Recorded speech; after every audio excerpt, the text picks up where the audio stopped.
Բարև ձեզ հեռուստադիտող բարեկամներ, դուք դիտում եք ABC TV ուղիղ եթեր հաղորդաշարը, որ սփռվում է երկուշաբթի մինչև ուրբաթ օրեր երեկոյան ժամը 9-ին, Կիրակի առավոտյան ժամը 10-ին այս կայանով։ Այս ծրագիրը եւ բոլոր ծրագիրները հեռարձակվող այս ալիքի վրա սփռվում են Charter-ի 384 ալիքով, Spectrum-ի 1623 ալիքով, անթենայով 10.4 ալիքով եւ ABC.tv ծերերախոսների վրա ինտերնետի միջոցով եւ Facebook-ի միջոցով եւ YouTube-ով եւ ուրիշ մեդիայի միջոցով կարող եք դիտել բոլոր այն ծրագիրները, ինչ հեռարձակվում են այս ալիքի միջոցով։ Այսօր ես տաղավարում հյուրընկալել եմ պարոն Արայիկ Հարությունյանին, այստեղ ներկա է ստուդիայում եւ ինքը աշխատակազմի ղեկավարն է Հայաստանի վարչապետի եւ բարի եկել այս ծրագրին։ Բարև ձեզ, շնորհակալություն հրավերի համար։ Որ եկել եք, մասնակցում եք այս հարցազրույցին։ Ես նախ հարցնեմ, ինչ նպատակով եք եկել Ամերիկա, այսպես։ Նպատակը մեկն է, Հայաստանի շուրջ տեղի են ունենում զարգացումներ եւ թե ներքին կյանքում, թե արտաքին կյանքում բավականին դրական փոփոխություններ, որի մասին ուզում ենք պատմել մեր հայրենակիցներին Միացյալ Նահանգներում։ Մենք արձանագրում ենք, որ ապատեղեկատվությունը շատ մեծ է եւ այդ ապատեղեկատվությունը որպես բացասական ալիք նաեւ հասնում է Հայաստան եւ կուզեինք պատմել իրական Հայաստանի մասին եւ իրական իրողությունների մասին, որոնք տարբերվում են շատ այդ ապատեղեկատվական դաշտի իրողություններից։ Շատ է։ Հիմա մինչև երբ եք այստեղ լինելու եւ Ամերիկայում ուր եք նաեւ այցելելու կամ որտեղ եք եղել եւ հիմա Լոս Անջելեսում եք։ Մենք հյուրընկալվել ենք եւ հյուրընկալվելու ենք մի շարք հեռուստաալիքների, այս հարցազրույցը դրանցից մեկն է, բայց նաեւ համայնքի հետ առանձին հանդիպումներ ենք ունենալու անհատների եւ խմբերի եւ կարծում ենք, որ դա կօգնի մեր նպատակի իրականացմանը եւ առաջին ձեռքից, այսպես ասած, տեղեկություն կփոխանցենք մեր հայրենակիցներին։ Ուրիշ քաղաքներ նաև ոչ, մենք ընդամենը 4-5 օր ենք այստեղ մնալու եւ մտադիր ենք միայն Լոս Անջելեսում այդ հանդիպումները իրականացնել։ Ես ուզում եմ նախ հարցնել այդ Թրամփի ուղի ինչ որ կոչվում է, ինչով է օգնելու մեզ այս ուղին։ Ինչ նպատակով են համաձայնության եկել Ադրբեջանի հետ նախագահ Թրամփը մասնակից է եղել, ինչպես կբացատրեք դա։ Թրամփի ուղին բացառապես Հայաստանի եւ Միացյալ Նահանգների միջև իրականացվող ծրագիր է եւ Թրամփի ուղին մի քանի դրական ազդեցություն է ունենալու Հայաստանի վրա։ Նախ Միացյալ Նահանգների հետ նման ծրագրեր իրականացնելը շատ մեծ առավելություն է ստեղծում Հայաստանի համար, որովհետև միշտ չէ, որ Միացյալ Նահանգները այսպես այդպիսի ծրագրեր իրականացնում է բոլոր երկրների հետ, հետևաբար եւ Հայաստանի ընտրությունը եւ նման ծրագրի իրականացումը Հայաստանի Հանրապետությունում նշան է, ցուցիչ է այլ երկրների համար, որ Հայաստանում կարելի է ներդրումներ իրականացնել եւ մեծ ներդրումներ իրականացնել։ Երկրորդը դա տնտեսության վրա շատ դրական ազդեցություն կունենա, որովհետև դա մեծ ներդրում է տնտեսության մեջ եւ հատկապես հարավային շրջանների համար զարգացման նոր խթան կարող է հանդիսանալ եւ որ ամենակարևոր արդյունքներից մեկն է Հայաստանի Հանրապետության ապաշրջափակումն է եւ վարչապետ Փաշինյանի կողմից առաջ քաշված խաղաղության խաչմերուկի իրականացումն է։ Եթե քարտեզին մենք նայենք եւ քննարկենք այս հարցը միջին միջանցքի տրամաբանության մեջ, ապա այս ճանապարհով հսկայական մեծ բեռներ են տեղափոխվելու արևելքից արևմուտք եւ հակառակ ուղղությամբ, այսինքն Չինաստանից մինչեւ Եվրոպա այս ճանապարհով բեռներ են տեղափոխվելու, որոնք կարող են հասնել միլիարդավոր տոննաների տարեկան։ Եվ երբ է այս ճանապարհը այդ ուղին, երբ է գործածելի դառնալու ձեր գիտեմ, դժվար է ասելը, construction կամ շինարարությունը կամ ճանապարհ կառուցելը դժվարին գործ է։ Այստեղ եկեմ անձամբ դուք ինչ պատկերացում ունեք։ Ընդհանրապես այս նախագծի մասին ստորագրումը եղել է անցած տարվա օգոստոսի 8-ին, հիշում եք, եւ դա տեղի ունեցավ Վաշինգտոնում նախագահ Թրամփի հետ միասին, այնուհետև որոշ զարգացումներ եղան այս տարվա սկզբին եւ հիմա մենք հասել ենք շատ քիչ ժամանակ է անցել օգոստոսի 8-ից,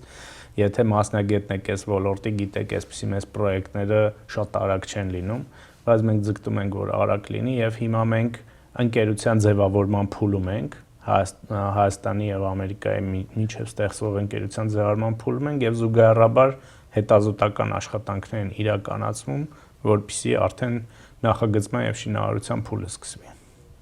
Շնորհակալություն բացատրության համար։ Թուրքիայի մասին խոսենք, ինչ աշխատանք է տարվում Այո ցեղասպանության վերաբերող կամ ընդհանուր հարաբերությունը Թուրքիայի հետ ինչպես է ձևավորվում հիմա, որ փուլում ենք մենք։ Դուք գիտեք լավ, որ Հայաստանի եւ Թուրքիայի միջև հարաբերությունները միշտ փոխկապակցվել են Հայաստան-Ադրբեջան հարաբերությունների հետ։ Եվ եթե այս տրամաբանությամբ գնանք, ապա վերջին 35 տարիների ընթացքում, երբ Հայաստանի եւ Ադրբեջանի միջև կար մեծ կոնֆլիկտ, մենք չենք կարող խոսել Հայաստան-Թուրքիա հարաբերությունների մասին։ Առանձին փուլերում եղել են ինչ-որ առաջընթացներ, բայց դրանք միշտ արգելափակվել են կապված Հայաստան-Ադրբեջան հարաբերությունների հետ։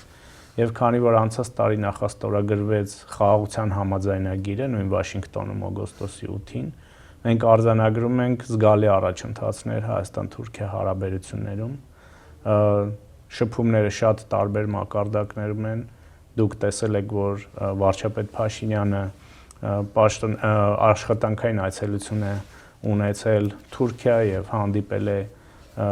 իր պաշտոնակցի հետ Թուրքիայում։ Դրանք այդպիսի հանդիպումներ շատ այլ մակարդակներում եւ հարթակներում են եղել եւ հիմա մենք մոտեցել ենք այն պահին, որ արդեն բանակցվում է եւ քննարկվում են սահմանը մասամբ կամ ամբողջությամբ բացելու մասին հարցը։ Սա նույնպես Հայաստանի համար շատ կարևոր գործընթաց է, որովհետև 35 տարի շարունակ Հայաստանը իր երկու հարևանների կողմից շրջափակված է եղել եւ հիմա այս ապաշրջափակման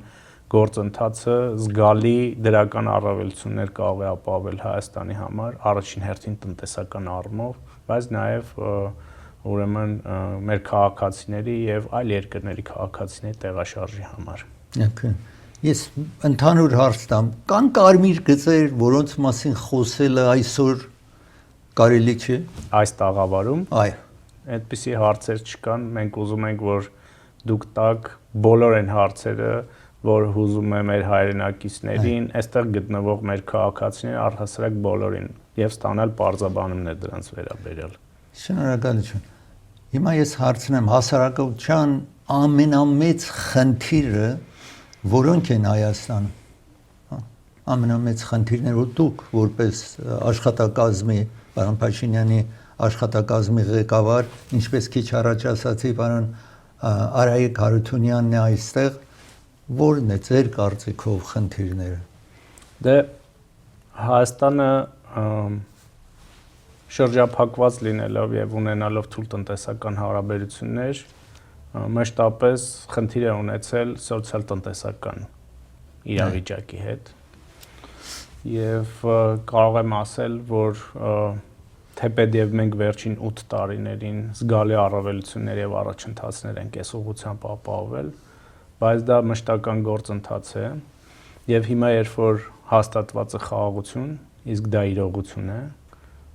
միայն այն, որ 2 տարի շարունակ մեր սահմանին որևէ զինվոր չի սպանվել եւ երկուստեք այդպիսի բաներ տեղի չեն ունեցել, այն որ այսօր ուրեմն Հայաստանի եւ Ադրբեջանի միջև ուրեմն արդեն առևտուր է տեղի ունենում եւ հարաբերություններ բարելավում են շնորհիվ օգոստոսի 8-ին ստորագրված համաձայնագրի, մենք նաեւ առաջընթաց ենք արձանագրում սոցիալ-տնտեսական իրավիճակում, բայց սա թերևս առաջիկա տարիների խաղաղության պայմաններում առաջիկա տարիների մեր ամենամեծ խնդիրներից է լինելու լուծելու, բայց նաև մենք պետքա ֆիքսենք, որ խաղաղությունը ստորագրելը միայն ստորագրությամբ չէ եւ ասենք որ հաստատված է եւ վերջ։ Խաղաղության ամրապնդման ուղղությամբ եւ խաղաղությունը փայփայելու ուղղությամբ ուրեմն պետք է գործողություններ արվեն եւ Հայաստանի հանրության, պետության արչեւ եւս այսպիսի մարտահրավեր կա, որ մենք թույլ չտանք, որ այդ գործընթացը հետ շրջվի։ Շնորհակալություն։ Պարոն Հարությունյանն իմ հյուրս այսօր, մենք պիտի կարճ դադար վերցնենք, դադարից հետո կվերադառնանք, կշարունակենք ծրագիրը։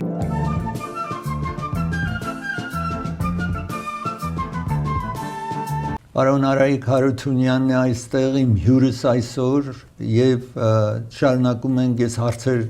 տվի իրեն քիչ առաջ եւ շարունակել տալ պարոն Արայիկ Հարությունյանին, որը այսինքն վարչապետ Փաշինյանի աշխատակազմի ղեկավարն է, Chief of Staff։ Այո։ Ես հիմա ձեզ հարցնեմ նաեւ Արցախի ժողովուրդը, այսինքն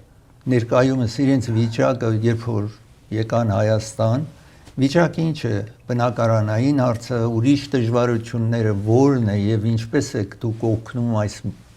մեր ժողովուրդին։ Շատ լավ, այնպես ինչպես վարչապետ Փաշինյանի առաջին 5 տարիների ժամանակահատվածում, երբ Ղարաբաղի հարցը եղել է մեր ուշադրության կենտրոնում միշտ, եւ ես ձեզ կարող եմ ասել, որ հատկացված ֆինանսական միջոցները անգամներով ավելի մեծ է եղել 5 տարվա ընթացքում, քան նախորդ 25-30 տարիներին, այնպես էլ 23 թվականից հետո մեր հայրենակիցների տեղահանումից հետո, բռնի տեղահանումից հետո կառավարությունը հսկայական միջոցներ է հատկացրել եւ ուշադրություն է դարձրել այս հարցին։ Մեր միջազգային գործընկերները, որ այցելում են Հայաստան, շատ մեծ զարմանք են արտահայտում, նշելով, որ անհավանական է, որ 100,000-ից ավելի մարդիկ տեղափոխվել են, տեղահանվել են Հայաստանի Հանրապետություն եւ սոցիալական լրջագույն խնդիրներ չեն առաջացել։ Նրանք ասում են, որ մեր երկրներում, մեր զարգացած երկրներում, եթե այդպիսի իրադարձություն տեղի ունենար, ապա դա լուրջ հումանիտար խնդիր կառաջացներ, բայց դա Հայաստանում հումանիտար խնդիր չի առաջացրել, կան առանձին լուրջ խնդիրներ, որոնց կառավարությունը լուծում է տալիս, եւ հիմա մենք նաեւ իրականացնում ենք բնակարանային ծրագիր, Հայաստանի Հանրապետությունը բաժանված է տարբեր գոտիների եւ ընտանիքի յուրաքանչյուր անձի հաշվարկով 3, 4 եւ 5 միլիոն դրամ է հատկացվում մեր հայրենակիցներին, որպեսզի նրանք կարողանան բնակարաններ գնել եւ արդեն այս պահի դրությամբ թվերը անընդհատ փոխվում են, բայց կարող եմ ասել մի քանի հազար հոգի արդեն ձեռք են բերել կամ դիմել են ձեռք բերելու համար մի քանի հազար ընտանիք։ Եվ այս գործընթացը շարունակական է, մենք իհարկե մենք բացի դա նաև սոցիալական այլ ծրագրեր ենք իրականացնում, առանձին գումարներ են հատկացվում խոցելի խմբերին եւ իհարկե մենք հետևում ենք ծրագրի իրականացմանը եւ հնդածս լավարկումներ ենք իրականացնում եւ լրացուցիչ միջոցներ ենք հատկացնում այդ ծրագրի իրականացման համար։ Մեզ համար շատ կարեւոր է, որպեսզի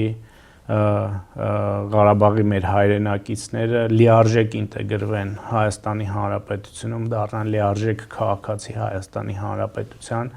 եւ միասին աշխատելով իրենց խնդիրները լուծեն։ Ես ձեզ պետք է ասեմ, որ վերջի ամիսներին ես անձամբ մի քանի մեծ հանդիպումներ եմ իրականացրել մեր հայրենակիցների հետ տարբեր ուրեմն Հայաստանի տարբեր շրջաններում, լուծումներ ենք տվել հարցերին, լսել ենք դիտարկումները, առաջարկները եւ այդ ծրագրերը կարծում եմ հիմա արդեն թափ են հավաքում եւ ավելի մեծ թվով մեր հայրենակիցներ բնակարաններ ձեռք կբերեն։ Շնորհակալություն պատասխանելու համար։ Ես նաեւ հարցնեմ, թե ում վրա պիտի լինի հայապահպանման հարցը Սփյուռքի վրա, եկեղեցու եւ Հայաստանի Հանրապետություն։ Բնականաբար բոլորը պիտի լինեն, բայց ամենակենտրոնացումը որ խմբի վրա պիտի լինի։ Ես հայապահպանում եզրույթը չեմ սիրում, որովհետև ինքը իր մեջ շատ մեծ նեգատիվ ունի։ նեգատիվ ունի, որովհետև պահպանությունը նշանակում է կոնսերվացիա։ Ինչ որ մի կետի վրա պահել, գոյություն պահել։ Ես չեմ ուզում, որ մեր ժողովուրդը լինի դա Հայաստանում կամ որևէ տեղ պարզապես գոյություն պահպանի։ Ես ուզում եմ, որ ժողովուրդը զարգանա։ Եվ իհարկե դրա հիմնական գործառույթը պիտի լինի Հայաստանի Հանրապետությանը։ Եվ այդ զարգացման գլխավոր գրավականը պետք է լինի Հայաստանի Հանրապետությունը։ Եվ յուրաքանչյուր հայի համար Հայաստանը պետք է լինի այն կետը, այն ձգողական ուժը, որը պետք է ապահովի իրենց զարգացումը, լինեն իրենք Հայաստանի Հանրապետությունում, թե լինեն իրենք Հայաստանի Հանրապետությունից դուրս։ Որովհետև եթե այդպես չլինի, մենք նկատում ենք տարբեր համայնքներում, որ գնում է ուրեմն տարալուծում մեր համայնքների այդ երկրներում, մենք որոշ տեղեր կորցնում ենք այդ համայնքները։ Եվ եթե յուրաքանչյուրս այդ մի քանի միլիոն մարդը, որ գտնվում են եւ Հայաստանի Հանրապետությունում եւ Հայաստանի Հանրապետությունից դուրս, իրենց վերջնանպատակը եւ ձգողական ուժը դառնա Հայաստանի Հանրապետությունը, մենք խոսենք ոչ թե հայապահպանության մասին, այլ հայ ժողովրդի զարգացման մասին։ Իհարկե այդ կետը եւ այդ գործառույթը պետք է լինի Հայաստանի Հանրապետությանը։ Շնորհակալություն։ Ես հիմա ուզում եմ հարցնել կամ տվյալներ տամ, հետո դուք ձեր կարծիքը տվեք International Republican Institute, որը survey ընկերություն է խոշոր եւ կարծիքներն է վերցնում, հանրության կարծիքն է վերցնում այս կազմակերպությունը, որտեղ ես հունիսի այդ ժամանակում տեղի ունեցել այս survey-ը կամ այս հարցաքննությունը կամ հարցերը ինչ որ հանրության տվեն են Հայաստանում այդտեղ եւ դուք կարող եք հետո պատասխանել 13%-ով վստահում են վարչապետ Փաշինյանին 16%-ով մի տարի առաջ այդ վստահությունը 16% էր 61%-ը որևէ քաղաքագետի վստահություն չունեն որևէ politician-ին չեն հավատում եւ 49%-ը ժողովրդի կարծում են որ երկրի ուղղությունը ճիշտ հունի վրա չի կամ in wrong direction ուղղությունը ճիշտ չի երկրի 2024-ին 40% ժողովուրդը մտածում են երկրի ուղղությունը ճիշտ չի եւ հիմա այս տարվան ես կոնե չկարողացա գտնեմ կամ չեն կատարել որտեվ տարին մեկ անգամ կարծեք այսպես survey-ները կատարում այս ամերիկյան կազմակերպությունը դուք ինչ կասեիք այս թվերի մասին ինչ որ ես վերևում թվեցի Շատ կարևոր էր որ դուք նշեցիք թե դա երբ է արվել այդ հետազոտությունը դա արվել է 2025 թվականի հունիս-հուլիս ամիսներին երբ որ դեռ նախաստորագրված չէր խաղաղության համաձայնագիրը երբ որ դեռ Միացյալ Նահանգներում Վաշինգտոնում նախագահ Թրամփի ներկայությամբ տեղի չէր ունեցել այդ գագաթաժողովը եւ կար անորոշության մեջ չափաբաժին թե ոնց է զարգանալու պետությունը եւ մենք այդ ժամանակահատվածում էր որ ամեն ինչ չէ որ կարող ենք ներկայացնել մեր հանրությանը որովհետեւ բանակցություններ են տեղի ունենում եւ բոլոր մանրամասները են դրական մանրամասները որոնք բացահայտվեցին օգոստոսի 8-ից հետո տեղի չէին ունեցել մենք ինքներս իրականացրել ենք հետազոտություն վերջերս եւ այդ թվերը անգամներով փոխվել են եւ ես գիտեմ որ IRI-ը վերջերս նույնպես իրականացրել է կամ այս պահին իրականացնում է հետազոտություն եւ դրանց արդյունքները զարմանալիորեն այսինքն հաճելիորեն կզարմացնեն ձեզ դրանք իօքուտ վարչապետ Փաշինյանին են եւ իօքուտ կառավարող քաղաքացիական պայմանագիր կուսակցության են որովհետեւ ակնհայտ է որ օգոստոսի 8-ից հետո հաստատված խաղաղությունից հետո փաստացի հաստատված խաղաղությունից հետո երկիրը միանգամայն այլ զարգացում է ապրում թե ներքին կյանքում եւ թե արտաքին կյանքում եւ միջազգային գործընկերների հետ իր հարաբերություններում Շնորհակալություն պատասխանի համար ես ուզում եմ հարցնել հաճախ երբ Հայաստանի ղեկավարությունը գալիս են այստեղ, եթե մոտ է ընտրության ինչ որ հունիսին պիտի տեղի ունենա, քննադատում են, որ հիմա եկել են այսպես օրինակ այս օրինակի համար վարչապետ Փաշինյանն է, որպեսզի կարողանան համոզեն, որ աշխատանքները ճիշտ տեղի ունենում, ամենալավ ձևով տնօրինում է վարչապետ Փաշինյանը, հիմա դուք այդ քննադատողներին ինչ պատասխան ունեք։ Այդ քննադատողներին պետք է ասեմ, որ այո, այդ նպատակով ենք եկել այստեղ, որովհետև 26 թվականի հունիսի 7-ի ընտրությունները ոչ այնքան վարչապետ Փաշինյանի կամ քաղաքացիական պայմանագիր կուսակցության ընտրություններ են, այլ շատ կարևոր հանգրվան են մեր պետության համար։ Արդյոք մեր պետությունը շարունակելու է խաղաղության այս գործընթացը, թե շրջվելու է հետ։ Արդյոք մեր Հայաստանի Հանրապետությունը շարունակելու է պահպանել իր պետականությունը, ինքնիշխանությունը, թե դառնալու է որևէ կայսրության գավառ, այնպես ինչպես եղել է մինչև 18 թվականը։ Այս է մեր ասելիքը այս այցի հետ կապված, սա ճակատագրական որոշ առումով գործընթաց է մեր պետության համար եւ ելի ուզում եմ ասեմ, սա մեր թիմի ընտրությունը չի, սա յուրաքանչյուրիս ընտրությունն է, թե մեր պետությունը ինչ ուղղությամբ է զարգանալու եւ քանի որ դա նաեւ ազգային անվտանգության, մեր պետականության պահպանման խնդիր է, ապա այո, մենք գնում ենք համայնքներով, պատմում ենք մեր հայրենակիցներին ինչ է իրականում տեղի ունենում իրական Հայաստանում, այն զարգացումները, որոնք կան, որպեսզի նաև իրենց համախմբենք այս գաղափարի շուրջ եւ նաև իրենց միջոցով նաև թույլ չտանք, որպեսզի այս զարգացումները տեղի ունենան Հայաստանի Հանրապետությունում։ Շնորհակալություն։ Մենք եկել ենք ծրագրի ավարտին, եթե խոսք ունեք ուղղելու մեր հանրությանը, խնդրեմ, վերջավորությանը առիթը ձեր։ Շատ լավ։ Նախ ես ուզում եմ եւս մեկ անգամ շնորհակալություն հայտնել այս հնարավորության համար։ Այս այցի նպատակը զերծ պահելն է մեր հայրենակիցներին ապատեղեկատվությունից, ես գիտեմ, որ դրա չափաբաժինը մեծ է։ Ես ուզում եմ մեր հայրենակիցներին ասել, որ Հայաստանի Հանրապետությունը ընթանում է ճիշտ ուղղությամբ, շատ թվեր եւ իրողություններ փաստում են դրա մասին եւ խնդրում եմ չտրվել այդ սադրանքներին, որոնք տեղի են ունենում եւ Հայաստանի Հանրապետությունը դարձրեք այն ձգողական կետը, ուժը, որը պետք է լինի յուրաքանչյուր մեր քաղաքացիների եւ հայրենակիցների համար։ Շնորհակալություն ձեզ։ Շնորհակալություն, պարոն Արայիկ Հարությունյանը, Հայաստանի Հանրապետության աշխատակազմի, վարչապետի աշխատակազմի ղեկավարն էր այստեղ,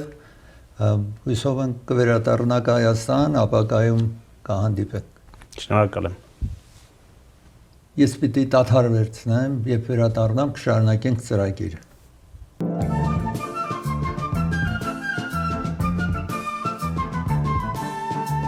Տաղավարում հյուրընկալել եմ Հայաստանի վարչապետի գլխավոր խորհրդական տիկին Լիլիթ Մակունցը այստեղ է։ Հիմա նախ ես պիտի հարցնեմ տիկին Մակունցը եղել է Հայաստանի դեսպանը Վաշինգթոնում նախապես, իսկ հիմա եթե կարելի բարի եկել այս ծրագրին, եթե կարող եք ձեր մի փոքր պատմական տակ նախքան այս դիրքը ունենալու, ինչ որ ասացի, դուք գլխավոր խորհրդականն եք վարչապետի Հայաստանի, ինչով եք զբաղված եղել։ Նախ շնորհակալություն հրավերի համար։ Ինչ վարչապետի գլխավոր խորհրդական լինել, ինչպես դուք հիշատակեցիք, 2021-ից 2025 թվականներին եղել եմ Հայաստանի Հանրապետության դեսպանը Միացյալ Նահանգներում, նստավայրը Վաշինգտոն։ Դրանից առաջ շուրջ 2.5 տարի եղել եմ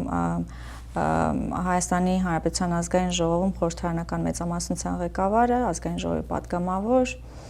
Դրանից առաջ 6 ամիս անցումային փուլում եղել եմ 2018 թվականի ոչ բռնի Թավշյա հեղափոխությունից հետո Հայաստանի Հանրապետության մշակույթի նախարարը, դա անցումային փուլ էր 6 ամիս։ Իսկ մինչ այդ հիմնական գործունեությունս ծավալել եմ ակադեմիական ոլորտում, 14 տարի դասավանդել եմ Հայաստանի բուհերից մեկում, 2014 թվականին պաշտպանել եմ գիտական ատենախոսությունս, բանասիրական գիտությունների թեկնածու եմ։ Շնորհակալություն բացատրության համար։ Ես ուզում եմ նախ ձեզ հարցնել արտաքին հարցերի վերաբերող ինչ է տեղի ունենում Ադրբեջանի հետ մեր բանակցություններ են տեղի ունենում մեր այսպես relation-ը կամ հարաբերությունը որն է հիմա Ադրբեջանի հետ Ոչ միայն Ադրբեջանի, այլ առհասարակ մեր բոլոր հարևանների հետ Հայաստանի Հանրապետության քաղաքականությունը այն է, որ մենք տարածաշրջանում բոլոր հարևանների հետ պետք է կարգավորենք մեր հարաբերությունները։ Անշուշտ կան հարևաններ, որոնց են Ադրբեջանը եւ Թուրքիան, այդ պետությունների հետ մենք պատմականորեն ունեցել ենք շատ բարդ հարաբերություններ։ Պայմանավորված նաեւ տարբեր փուլերով մի շարք ողբերգություններով։ Բայց Հայաստանի Հանրապետության կառավարությունը որդեգրել է խաղաղության ճանապարհը եւ դա միակ ճանապարհն է, որը մենք տեսնում ենք, որ բերելու է Հայաստանի Հանրապետությանը բարգավաճում, տնտեսական զարգացում եւ ի վերջո ողբերգությունների շղթայի ընդհատում։ Սա է այդ ճանապարհը։ Ինչ վերաբերում է Ադրբեջանի հետ մասնավորապես հարաբերություններին, դուք գիտեք, որ 2025 թվականի օգոստոսի 8-ին Վաշինգտոնում նախագահ Թրամփի ներկայությամբ նախաստորագրվեց խաղաղության պայմանագիրը Հայաստանի եւ Ադրբեջանի միջև։ Սա կարևոր պատմական իրադարձություն էր, որով փաստացի այսօր արդեն իսկ հաստատվել է խաղաղություն Հայաստանի եւ Ադրբեջանի միջև։ Շնորհակալություն բացատրության համար։ Լավ, ես հիմա անցնեմ այս ուղին, ինչ որ խոսեցինք Թրամփի ուղի մասին, դուք ունեք որևէ կարծիք որ ինչպես է օգնելու Հայաստանի Հանրապետությանը։ Շատ լավ, իհարկե, քանի որ այս նախագծի հետ կապված, որը Թրամփի ուղին է, անգլերենով Trump Road for International Peace and Prosperity, կան նաև տարբեր ապատեղեկատվություն, որը շրջանառվում է թե լրատվամիջոցներով եւ թե առանձին սոցիալական ցանցերով, կարևոր եմ համարում ձեր հարցը, որովհետեւ առաջին հերթին այս ուղին, Թրամփի ուղին հանդիսանում է Հայաստանի կառավարության խաղաղության խաչմերուկ նախագծի տրամաբանության մեջ գտնվող մի ծրագիր, նախագիծ, որն իրականացնելու են մեր երկու պետությունների կառավարությունները, Հայաստանի Հանրապետության եւ Միացյալ Նահանգների։ Այս ուղին իրենից ենթադրում է զարգացման ծրագիր, տնտեսական զարգացման ծրագիր առաջին հերթին, որն ապահովելու է Հայաստանի մուտքը տարբեր տնտեսական եւ առևտրային մուտքը տարբեր տարածաշրջաններ եւ բնականաբար այնտեղից էլ հոսքը նաեւ դեպի Հայաստանի Հանրապետություն։ Այս ուղին իրենից չի ենթադրում արտատարածքային միջանցք, սա շատ կարևոր եմ համարում ընդգծել, որովհետեւ Հայաստանի Հանրապետության համար մշտապես կարմիր գիծ է հանդիսացել Հայաստանի տարածքային ամբողջականության հաշվին եւ ինքնիշխանության կամ իրավազորության հաշվին ունենալ որևէ ուղի կամ ճանապարհ։ Եվ սա շատ կարևոր է, որովհետև Թրամփի ուղին Հայաստանի Հանրապետության տարածքային ամբողջականության հարգմամբ է իրավազորության, ինքնիշխանության եւ փոխադարձության սկզբունքներով։ Շնորհակալություն պատասխանի համար։ Դուք ավելի շատ խորհրդատու եք, ուրեմն վարչապետին օգնում եք արտասահմանի հետ հարաբերությունները ճշտելու երևի։ Ես ուզում եմ հարցնել նաեւ հասարակության ամենամեծ խնդիրը, որոնք են Հայաստանում արտասահմանի մասին, եթե կուզեք ասեք, որովհետև այստեղի բնակչությունը, կարծիքները Հայաստանին վերաբերող ուրիշ է, Հայաստանի բնակիչները արտասահմանի մասին ուրիշ կարծիքներ ունեն։ Ինչպես կարող եք այդ բացատրել, որ հիմա իրենց մտածելակերպը Հայաստանի բնակիչի որն է արտասահմանին վերաբերող հարցին։ Նախ մի փոքր ավելի լայն կանդրադառնամ ընդհանրապես Հայաստանի Հանրապետության քաղաքացիների ժողովրդի այնտեղ բնակվող մարդկանց ամենօրյա կենսական մտահոգությունների մասին։ Դուք գիտեք, որ 2020 թվականի 44-օրյա պատերազմից հետո բավականին բարդ տարիներ ենք մենք հաղթահարել։ Այդ տարիների ընթացքում անընդհատ կար լարվածություն, սահմանային լարվածություն, բախումների եւ նոր պատերազմի վերսկսման վտանգ։ Եվ կարող եմ համոզված պնդել, որ Հայաստանի Հանրապետության քաղաքացիների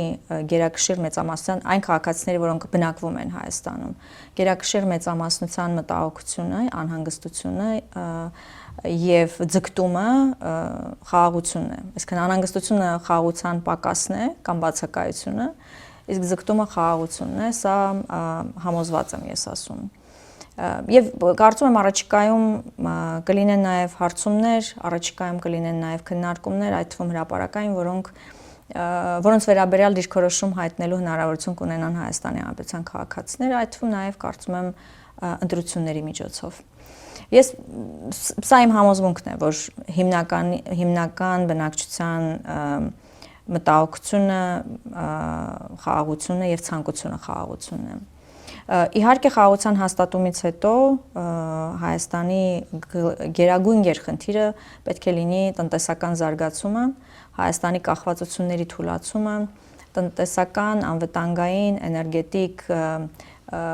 գործընկերների բազմազանեցումը եւ նաեւ այդ առումով Հայաստանի դիրքերի ամրապնդումը եւ նաեւ մեր ժողովրդի բնականաբար կենսական խնդիրների ապահովումը։ Շնորհակալություն։ J.D. Vance այցելեց Հայաստան։ Դուք գիտեք ինչպես այս տեղի ունեցավ, արդյոք մենք հրավիրեցինք J.D. Vance-ին, ինքը ցանկություն հայտնեց, որ կա այցելի Հայաստան եւ բնականաբար հետո Ադրբեջան գնաց,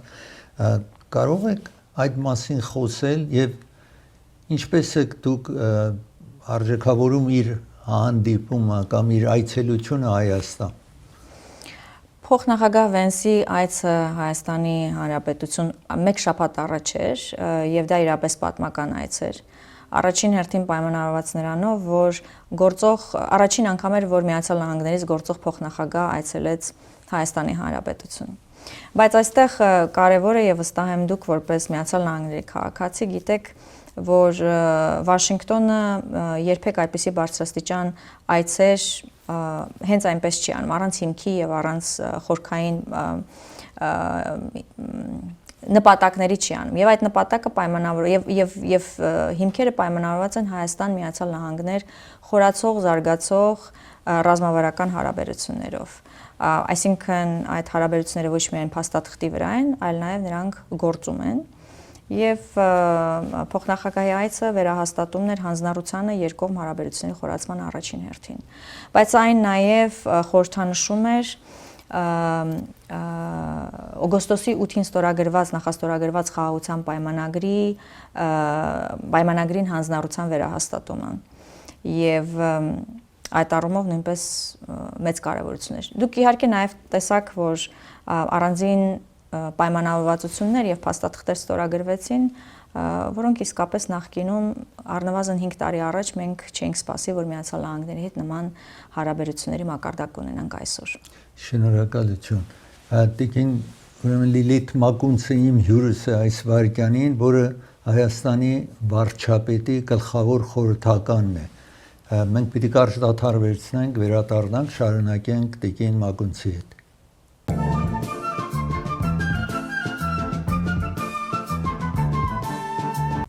Տաղավարում հյուրընկալել եմ Տիկին Լիլիթ Մակունցին, որը Հայաստանի Հանրապետության վարչապետի գլխավոր խորհրդականն է։ Եվ հիմա ես շարունակեմ, քիչ առաջ նաև խոսեցինք Թուրքիայի մասին։ Թուրքիան լինելով Ադրբեջանի ամենամոտիկ բարեկամը, սահմանները փակել է այսքան երկար տարիներ ու թույլ չի տալիս, որ ուղղակի Հայաստանի եւ Թուրքիայի մեջ բիզնեսային կամ ուրիշ երթևեկություն տեղի ունենա, ինչ աշխատանք է կատարվում, որովհետև դուք խորհրդական եք, վարչապետի գլխավոր խորհրդական, մի բան տեղի է ունենում այդ ճանապարհը սահմանը բացվելու համար, թե ոչ։ Թուրքիայի հետ քաղաքական երկխոսությունը իհարկե որակական բավականին լավ մակարդակ ունի այսօր պետությունների ղեկավարների երկխոսության տեսանկյունից, ինչպես նաև առանձին պաշտոնյաների եւ գերատեսչությունների միմյանց հետ աշխատանքի տեսանկյունից։ Մենք հասկանում ենք, որ տասնյակ տարիների խնդրի լուծման մենք այսօր ոչ միայն տասնյակ տարիների, այսինքն խնդիրը շատ ավելի խորն է, իսկ սահմանների փակումը բնականաբար Ղարաբաղյան առաջին պատերազմից հետո է տեղի ունեցել։ Մենք լիահույս ենք, որ այս հարաբերությունների կարգավորման ճանապարհին շուտով առաջընթաց կգրանցենք անպայման, բայց այստեղ նաև կարևոր է հետևյալ արձանագրումը, որ անկախ, այսինքն բոլորս ես գիտեմ նաև, որ Սփյուռքում սա շատ զգայուն եւ նուրբ թեմա է Թուրքիայի հետ հարաբերությունների կարգավորումը, եւ չգիտես ինչու կան կողմեր, կան լրատվամիջոցներ, որոնք կամ առանձին կառույցներ, որոնք դա մեկնաբանում են, որ գիտեք, եթե Հայաստանի Հանրապետությունը կարգավորում է իր հարաբերությունները Թուրքիայի Հանրապետության հետ, դա նշանակում է ցեղասպանության ուրացում, որը իրականությանը չի համապատասխանում։ Հայոց ցեղասպանությունը պատմական փաստ է Հայաստանի Հանրապետության համար եւ ամբողջ հայության համար։ Սա հերքելը անհնար է։ Այլ հարց է, որ Հայաստանի Հանրապետությունը իր հարևանների հետ պետք է գոյակցի եւ կարողանա զարգանալ։ Որևէ հարևան չի փոխելու իր աշխարհագրական դիրքը, ոչ էլ Հայաստանի Հանրապետությունը կարող է անել եւ հավերժ ճշնամանքի մթնոլորտում, հավերժ տագնապի եւ սպառնալիքների մթնոլորտում հնարավոր չէ զարգանալ, առավել եւս պահպանել պետականությունը եւ անկախությունը։ Եվ այս ճանապարհին, այո, մենք պետք է շարժվենք հարաբերությունների կարգավորման ուղղությամբ Թուրքիայի հետ, որքան էլ ճանապարհին լինեն խոչընդոտներ, որքան էլ ճանապարհին լինեն դժվարություններ, կարևորը երկխոսությունը անպայման ակտիվ պահելն է եւ արդյունքին ձգտել։ Թե դա երբ տեղի կունենա, բնականաբար որևէ մեկը չի կարող ասել, բայց կան ազդակներ, կան ազդանշաններ, որոնք մեզ հույս են ներշնչում, որ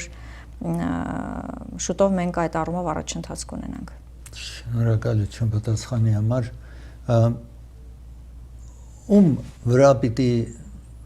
լինի հայապահպանման հարցը, Սփյուռքը, եկեղեցին, թե Հայաստանի Հանրապետություն։ Եկեք փորձեմ ձեր հարցին մի փոքր հակառակ տեսանկյունից, մոտենալ, այլ տեսանկյունից մոտենալ։ Մենք այսօր գիտենք ազգեր, որոնք գոյություն ունեն եւ պահպանման իրենց ազգի պահպանման խնդիրը չունեն, չեմ ուզում այդ ազգերի անունները տալ, վստահ եմ դուք ինքներդ գիտեք, բայց չունեն պետություն։ Եվ հետեւաբար ես կարծում եմ, որ մեզ համար գերխնդիր պետք է լինի թե Հայաստանի Հանրապետության համար եւ թե Սփյուռքի համար ունենալ պետություն, որը լինի մեր բոլոր հայերի հանգրվանը եւ տունը եւ այն մեր ինքնության պետական խորհրդանիշը։ Եվ եթե ինձ եք հարցնում, ես կարծում եմ, որ այո, կան ազգեր, որոնք պահպանման խնդիր չունեն եւ իրենք ավանդույթի բերումով, մշակույթի բերումով, լեզվի բերումով, համայնքների բերումով, կուր համայնքներ լինելու բերումով կարողանում են իրենց ինքնությունը եւ ազգ լինելը պահպանել, բայց չունեն պետություն։ Եվ որևէ մեկը չհակադրելով մյուսին, այո, ազգապահպանությունը նույնպես կարևոր է եւ դրանում բոլորս դերակատարություն ունենք, բայց առավել կարևոր է, եթե առաջնահերթությունների տեսանկյունից, այսինքն այսպես թե այնպես, այսինքն պիտի լինի, որպես ազգ պիտի պահպանվենք իհարկե, բայց կարևոր է նաև մեր բոլոր ջանքերը ներդնել, որպեսզի ունենանք պետություն եւ պետականություն։ Այսինքն շարունակենք ունենալ, ունենք այն, բայց պետք է շարունակականությունը անպայման ապահովել։ Շատ լավ։ Հիմա դուք իհարկե ավելի շատ խորհրդատու եք երևի համաշխարհային հարցերով վարչապետին օգնում եք, բայց ընդհանուր հարցն եմ, վերջ-վերջո դուք բնակվում եք հիմա Հայաստանում, հասարակության ամենամեծ խնդիրը որոնք են Հայաստանում։ Համոզվել, որ խաղաղությունը կամ խնդիրները։ Այո, կարծում եմ համոզվել, որ խաղաղությունը շարունակական է եւ տևական, այլ ոչ ժամանակավոր, սա կարծում եմ շատերի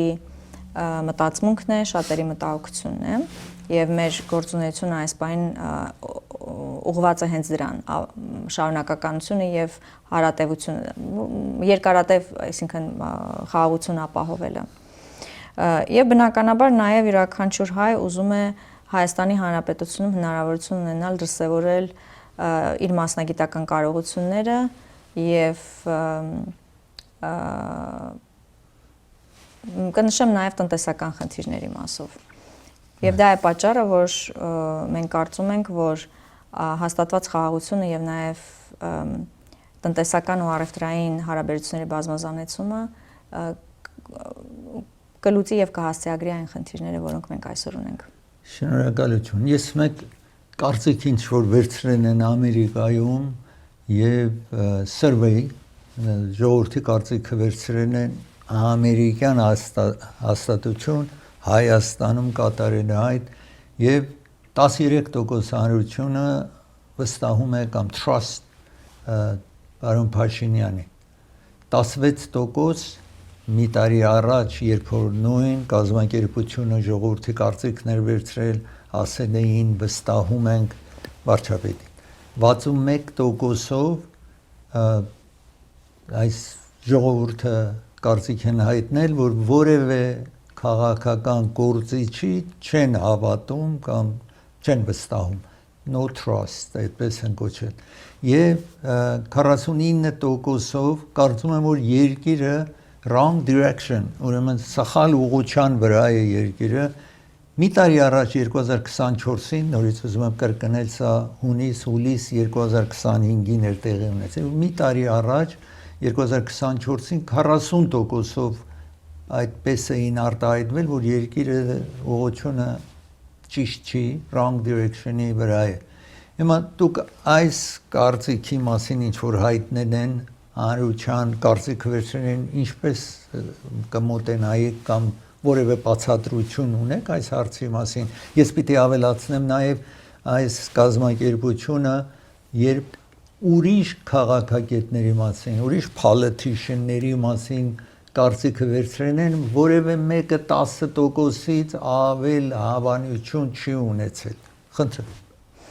Կարծում եմ այն հարցումները, որոնց մասին դուք խոսում եք, տեղի են ունեցել շուրջ 1 տարի առաջ։ Այո։ 1 տարի առաջ իրավիճակը Հայաստանի Հանրապետությունում բավականին տարբեր քան ունենք մենք այսօր, օգոստոսի 8-ից հետո։ Մի հատ ճշտում անեմ, մոտարապես 8 ամիս առաջ։ Այո։ Այսինքն մոտարապես հունիս-հուլիս ամիսներին, որը օգոստոսի 25 թվականի հունիս-հուլիս ամիսներին, որը օգոստոսի 8-ից առաջ էր։ Ինչու եմ սա հատկապես ուզում շեշտել, որովհետև ընթացիկ աշխատանքները եւ այն ինչի մասին մենք հաղորդում ենք մեր հանրությանը, ինչ աշխատանքներ որ մենք իրականացնում ենք, միշտ չէ որ